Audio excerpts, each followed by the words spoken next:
Looking at the time, I have 2 minutes left. You grant me more, I hope. The original title was I was supposed to talk about Axel Springer's internet strategy. I thought this is kind of boring. A strategy is only as good as execution, so I switched it, talking about our execution and on value creation and our investment focus. Jacob just talked about the eBay turnaround. With Axel Springer, it also kind of was a turnaround case. Looking 10 years back, you see here what competing media wrote about Axel Springer in the internet. They said completely underdeveloped, a mere internet midget, or chaotic web sandbox. That was 10 years ago, is an excuse. It was competing newspapers, but they were right. 10 years ago, our rev share in the digital space was below 1%. Best practice at that time were rather Bertelsmann, Gruner and Jahr. They were doing notary public appointments. We were doing big on announcements, but not execution.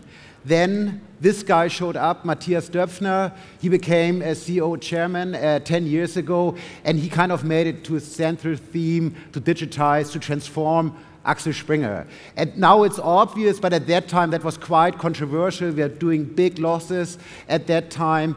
And hardly any successful activities in the digital space.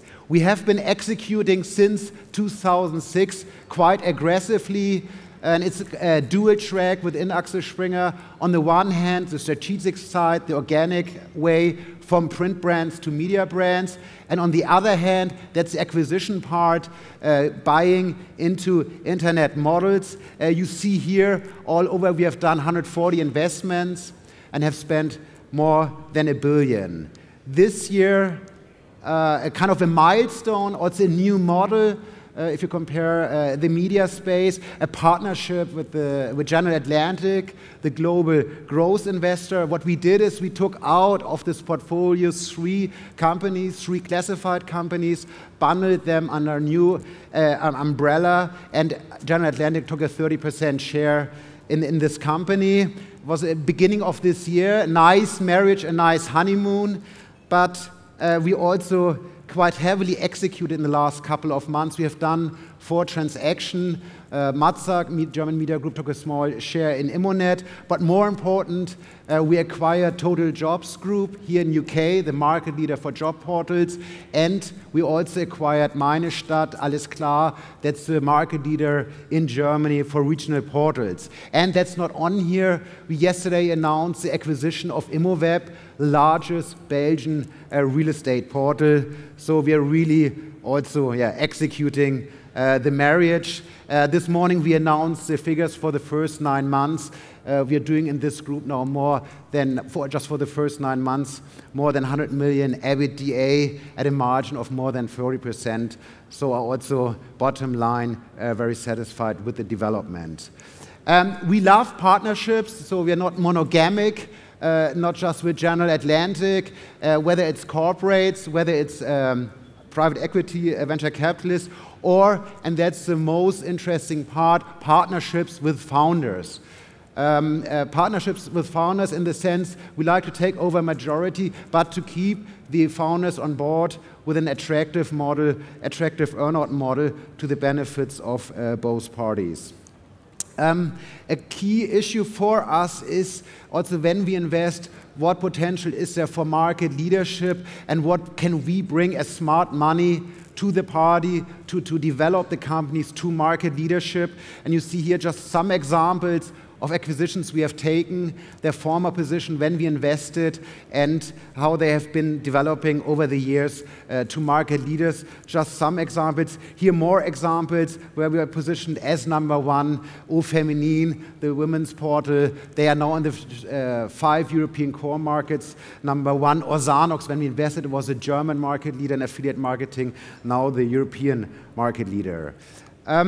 Where do we stand now with Axel Springer? If you take the total reach, we almost reach 80 million unique visitors in Europe, a strong position, and a nice effect for network leverage when doing acquisitions.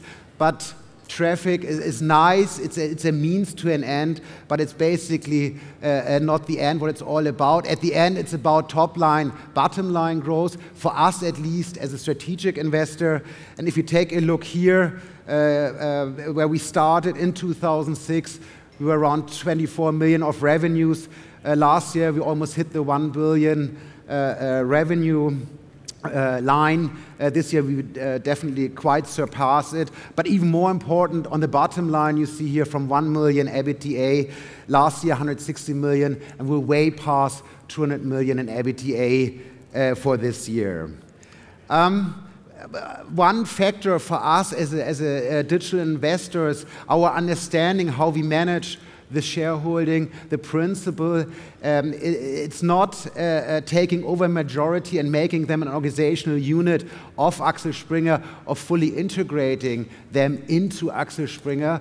There's no company where we took a majority that is now placed in our facilities. No, our approach here is to have them close enough by that they can utilize our network, but far away enough that they can develop on their own. And we have very strong CEOs. In many cases, it's high performance, high maintenance, but that's fine. That's what we want, that they act operationally independent and then kind of use the corporate resources as a toolbox to leverage their business.